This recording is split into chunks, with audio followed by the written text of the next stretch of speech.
Hey guys, Kev here, and I want to do a first impressions on this knife here. This is the CRKT Bonafide. So I will do a disassembly for you, but you'll see in a second it's super easy. This knife both impresses me and makes me sad at the same time. It's a very interesting knife. I want to say a big thank you to my buddy Joe, my local buddy. We meet up, hang out, have lunch, pass knives around. He is an absolutely fantastic dude. And this is one of the knives he brought, and he thought it would just be something interesting for me to check out. And, at first I was like, yeah, I have no interest in this knife. But the more I was sitting there, I was like, maybe I will check it out. And since handling it, it is an interesting knife. Now, I'm not saying it's good. I'm not necessarily saying it's really bad either. It's just an interesting knife. So I do want to get into that. We could take a quick overview look of it. I'll give some thoughts. Then we'll take it down and put it back together. You'll see how easy that is with the Field Strip 2.0. So yeah, let's take a quick close-up look at the handles here. So I believe these are aluminum handles, but actually, you know what? I take that back. I believe they're steel because this thing weighs a lot for the size. So steel or aluminum handles, I'd have to look that up. You can see they kind of put in this pattern here, kind of jiggy, I don't know, rock pattern type thing. You can see your screws there, which I guess you don't really need because you're not going to be taking those apart. Wonder what happens if you, I don't know. Anyway, deep carry clip actually, which is only right hand carry, but that's pretty cool. It's tipped down, which is nice. Sorry, tip up, which is nice. I have the lanyard post here for those folks, and there's your pivot screw, and there's no pivot screw on this side. How interesting is that? And then once you open it, you have CRKT. This is in D2, I believe. I don't believe Joe put an edge on this guy yet. Maybe hasn't gotten to it. It has a saber grind, I suppose you'd call it. And this would be, what, a spear point blade, I suppose. Here's all your information you'll ever need in life. Bonafide, and there's your patent for the Field Strip 2.0. And then it has onion design, so this is a Ken onion. I believe Voxnez did a design with this Field Strip 2.0 this year as well. There's a model number. Again, I'm fairly certain this is D2. So let us back out. First thing I want to say is the closing action on this knife is impressive for it being a CRKT and all that jazz. Yeah, it's pretty drop shut, which is interesting. Now, the opening action, you have this flipper tab here. All right, I guess I could zoom in on that. So there's that flipper tab, right? I actually like the design of it. It goes with the scale, kind of like, shoo. It's got that jimping on there for you. And the problem with it, though, is the detent on this knife is very, very weak. Now, I apologize to Joe. I did try to strengthen it just a touch when I field stripped it yesterday. I don't know, something got into me, and I was like, I gotta try. So I tried a little bit. It did maybe something, but you can see there it's still failable. You're still able to fail it by doing the push button, but the way the flipper tab is designed, the angle of it and everything, for some reason, it will kind of just deploy, if you just light switch it, no matter how light I pull it, because it has to be the angle. Like, it must just be getting enough leverage because the detent is not that good. You hear that? Just a soft little clud. Clud, is that a word?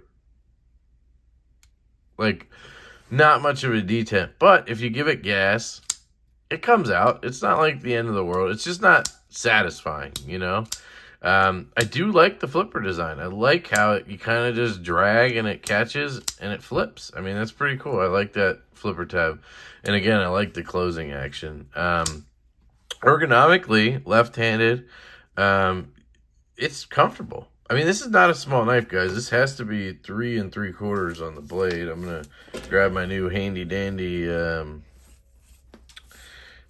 measuring tape here that I have kerfuffled into a million pieces. There we go. I just said kerfuffled. Disregard that. So yeah, exactly what I thought. Just about 3 3/4 on the blade length. Here, we can do it like for real. Tip. There you go. So a little over 3.5 from the tip to that scale there. So I'm going to call it, 3 3/4 because I don't know how many 16ths that is. And then overall, you're looking at just over 8 inches. So 8 1/4 almost overall. So like I said, not a small knife. Here it is compared to the new Finch Devil's Finger. Take a look at that. Kind of similar looking, right? Which we all know Finch likes to make smaller knives, but this isn't one of their smallest. I mean, this guy comes in at,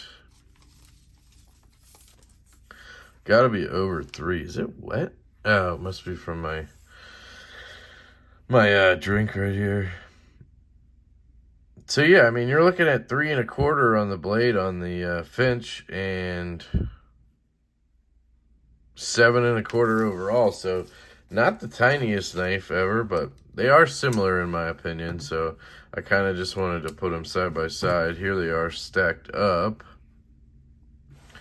So there you go. Do I have anything that everybody knows, I kind of gave you the measurement, so it shouldn't matter all that much. Here is a, almost said Benchmade, ProTech Malibu. For some reason, I always want to call it the Benchmade Malibu. Which has a 3.3 inch blade. So, I mean, it's a good bit bigger than the Malibu. So, yeah, not a tiny knife. That's for dang sure.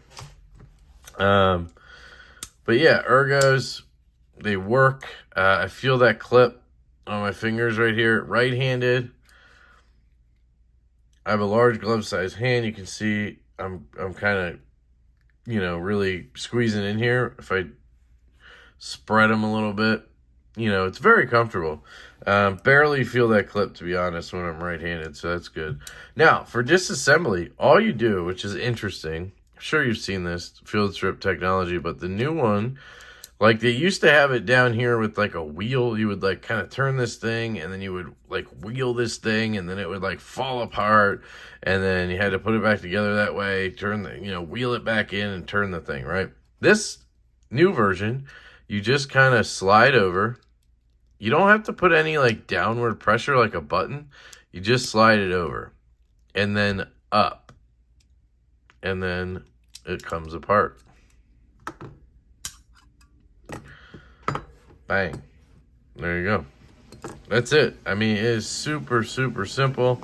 I will say these bearings are, they feel like they're glued in or something. And not glued, but I don't know how they did it. I can't like get them out. Oh yeah, I meant to try a magnet. Let's see what happens. Yeah, so you'll see there. It's got good bearings. Good bearings. They rotate very well. They are stuck in there. You can't get them out. So I don't know how they did that. Maybe they just put it in a certain size and they stuck in, but what I thought was weird is that this one has the face of the bearings facing out, and this one has the ass end of the cage facing out. It's really weird, right? Like, why would you do it that way? I don't know why you would do it that way. Weird, right? So let's put just a drop of stuff everywhere, and then we can wrap this up. As usual, guys, check out knifepivotlube.com. I mean, it's only a matter of, like 10 disassemblies, and these bottles are like losing their labels, which, that's usually when I swap bottles now, because for the channel, I want to be able to show the name. So, anyway. I can't get oil on the inside. That's the weird thing, right? Like, I don't know how I would oil in there, lubricate inside. I don't know if I can. So I'm really stuck just lubricating the outside. So here's what you do. You just stack it back up like a burger, right? Get it in place. Make sure it'll function like that. Pop that liner over. And then you literally just pull down and over. Back into that position. And now, bang. Right in position. It's not coming apart or anything. I mean, it's pretty cool. It is pretty cool. Let's see if that oil did anything. Got my fingers oily. I'm feeling lock stick now, which is weird. I wonder if I got some on the handle. And I didn't put any here, so hang on.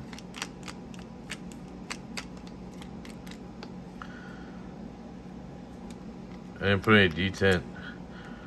I almost called it detent heavy, KPL heavy. And then I'm going to clean the lock face just to be sure I didn't get any oil on the lock bar, because that can cause issues.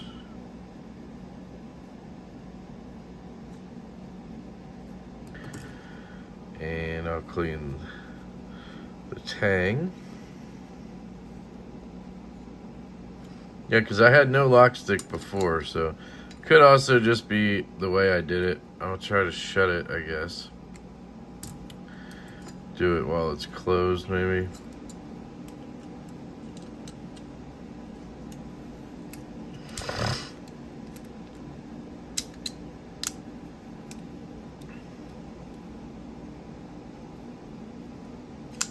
I mean, that's so cool, right? That it just comes apart and goes back together. I mean, here, there's a little bit of movement. I will say I can kind of do this. Here, listen. My AC's going in the background, but I mean, but you kind of know what you're getting into, right, when you do it. So, yeah, I don't know why. Now there's a little bit of stick right here. And that's where the lock bar was, by the way. Well, it was very late. Very, very late. So, I don't know. But, yeah, that's a look at the CRKT Bonafide. I don't know if I'll do a full review or anything. I might just call this an overview, because I honestly just don't have that much interest in this knife. You want to see if it cuts?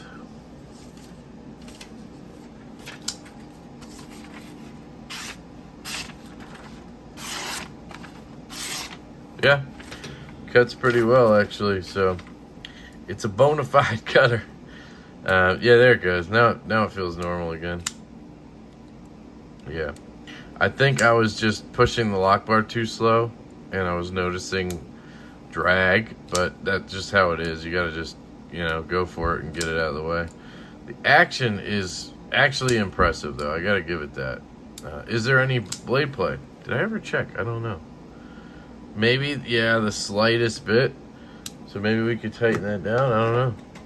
That looked like a T8. Yeah.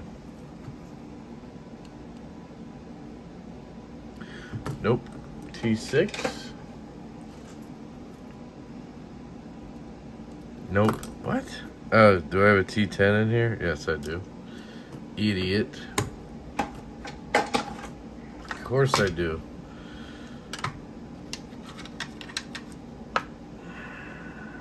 T8. Alright. Oh, yeah, there's a lot of room there, so hang on a second. Now there's no play, but there's no action. Alright, here we go. And the centering is now off. Look at that. No, did I get it back to normal now? I don't know.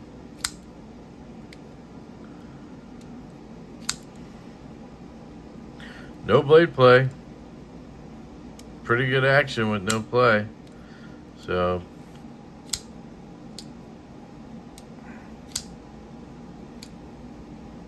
tends to stick though.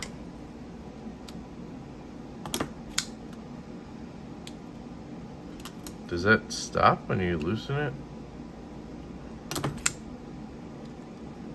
Yeah. The lock stick goes away when you loosen it a little bit. So it doesn't like being tight. I don't know. It likes blade play. What can I say?